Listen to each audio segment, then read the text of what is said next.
The body bag moved after they zipped it shut. It wasn't a big movement, just a small shift near the legs. If you blinked, you would miss it. I didn't blink. I worked night shifts as a hospital orderly.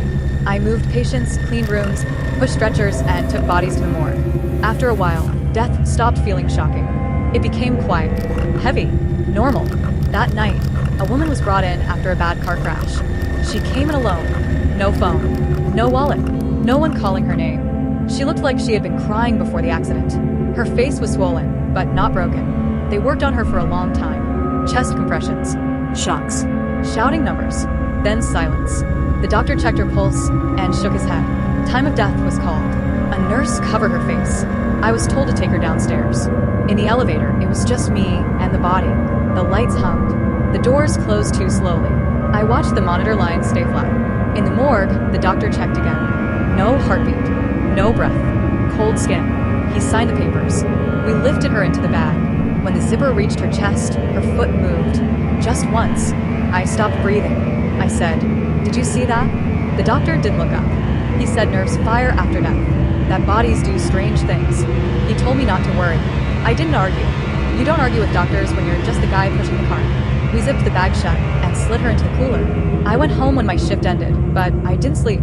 Every time I closed my eyes, I saw that foot move. The next night, I was back. Around 1:40 a.m., I was mopping near the morgue door when I heard something. A soft sound, like knocking. I stopped moving. It happened again. 3 taps. Slow. Weak. I checked my phone. No messages. No alarms. Just silence. I told myself it was the pipes. Then I heard it again. This time closer. From inside the morgue. My mouth went dry. I opened the door.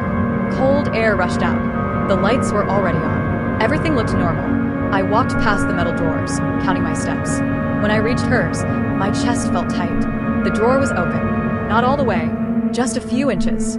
The body bag was unzipped. My hand started shaking so bad, I almost dropped my keys. I pulled the drawer open. Her eyes were open.